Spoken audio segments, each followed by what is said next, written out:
নমস্কার বন্ধুরা, mamma's food চ্যানেলে তোমাদের সবাইকে স্বাগত।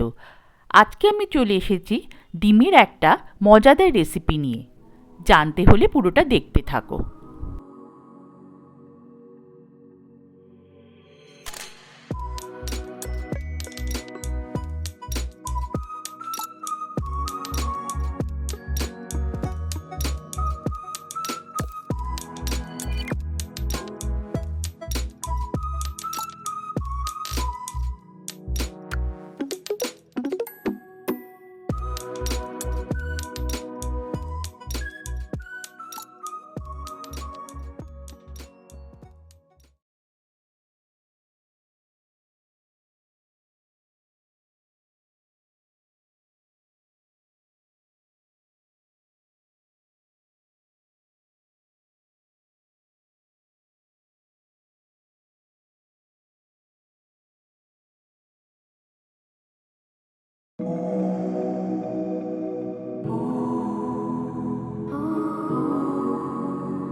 এবার সব মশলাগুলোকে ভালো করে সাঁতলাতে হবে। এমনভাবে সাঁতলাতে হবে যাতে মশলাটা পুড়ে না যায়। এর জন্য দরকার হলে মশলার মধ্যে মাঝে মাঝে একটু জল দিতে হবে। তাতে কি হবে, মশলাটা একটু বেশি করে ভাজাও হবে, আবার এর থেকে কাঁচা গন্ধটাও সরে যাবে। এবার কষিয়ে নিয়ে আমি এটাকে ঢাকা চাপা দিয়ে রেখে দিলাম, যাতে এটা একটু ভালো করে জল ফুটতে হতে পারে। এরপর আমি নিয়ে নিয়েছি গোটা 2 টমেটো, আগে থেকে ভিজিয়ে রাখা কিছু কাজু।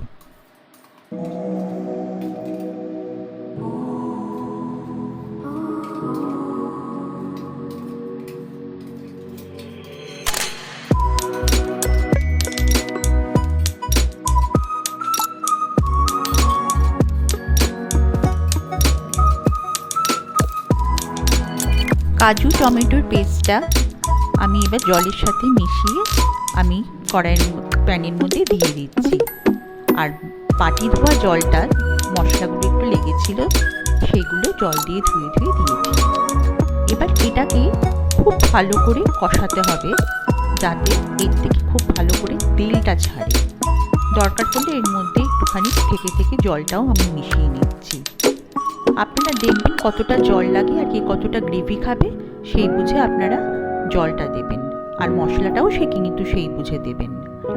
এটা কে কতজনের খাবার খাবে সেটা বুঝে মশলাটা নির্ভর করছে।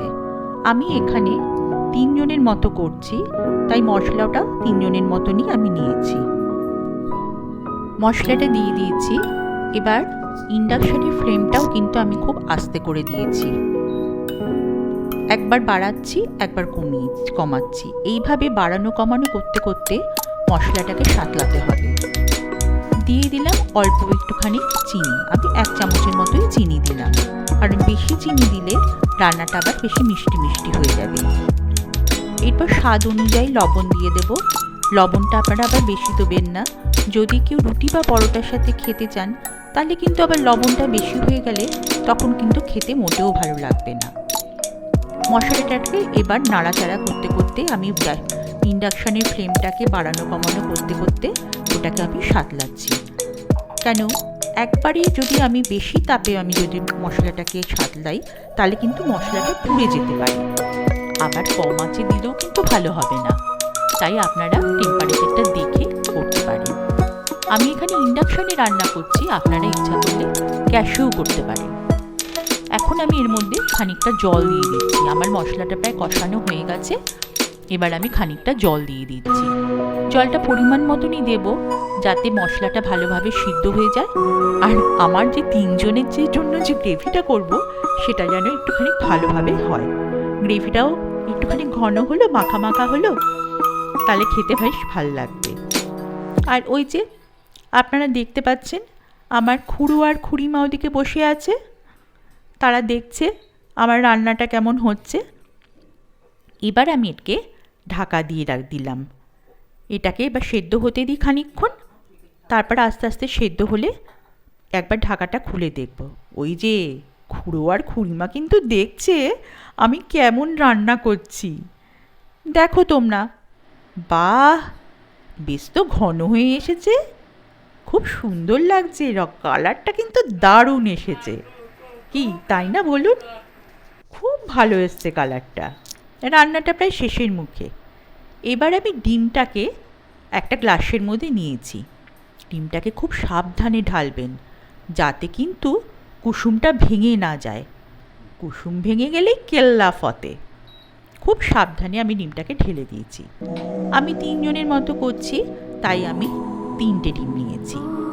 আপনারা ইচ্ছা করলে কারোর যদি 2-3টে ডিম খেতে ইচ্ছা করে, মন্দ কি, তারা তার বেশি ডিমই করবেন, কারণ ডিম তো বেশি খাওয়া খারাপ না। আমার তো খুব ভাল লাগে ডবল ডিম খেতে। খুব আস্তে করে ফেলবেন যাতে কুসুমটা ভেঙে না যায়। এইবার আমি আরেকটা ডিম দিয়ে দেব। দেখি এবার এটাকে আমি কিভাবে দেব। ভাঙছি, অনেক সময় ভাঙতে গেলে ফেটেও যেতে পারে, এটা কিন্তু একটু আপনারা নজর করবেন। আমার এখানে আরও 2-1টা ডিম দেওয়া যেত, কিন্তু আমি ভয়ের চোটে দিলাম না। যদি না ধরে, যদি কুসুমটা যদি ভালোভাবে সেদ্ধ না হয়, ডিমটা যদি ভালোভাবে সেদ্ধ না হয়, এটা অনেকটা পোচের মতো। পোচ যেরকম আমরা তেলে ছেড়ে করি, এটা তেমনি গ্রেভির মধ্যে রেখে আমি করছি। খেতে কিন্তু খুব সুন্দর হয়, একবার টেস্ট করে দেখবেন। আর আমার রান্নাটা যদি ভালো লেগে থাকে অবশ্যই লাইক, কমেন্ট আর শেয়ার করতে ভুলবেন না।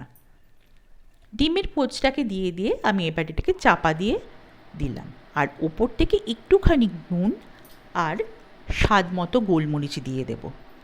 তবে আমি একটু ঝাল পছন্দ করি, তাই গোলমরিচটা একটু আমি বেশি বেশিই দিচ্ছি। হ্যাঁ, লবণটা দিতে কিন্তু সাবধান, লবণ আবার বেশি খানিক দিয়ে ফেলবেন না, তাহলে ভাল লাগবে না।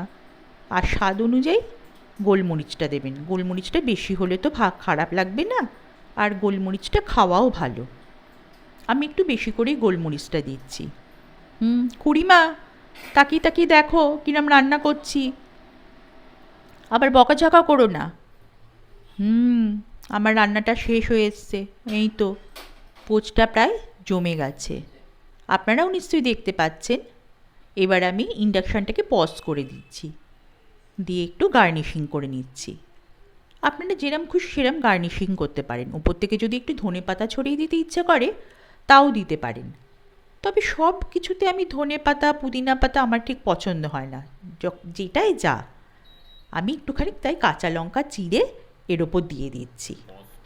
যার ঝাল খেতে ইচ্ছে হবে সে সেটা নিয়ে খাবে। তোলার সময় কিন্তু সাবধান, আমি খুব সাবধানেই তুলছি, হ্যাঁ খুব সাবধানে তুলতে হবে যাতে কুসুমটা ভেঙে না যায়। ভাঙবে না অবশ্যই, কারণ এটা জমে গেছে। আর দেখতেও দেখুন কি সুন্দর হয়েছে না।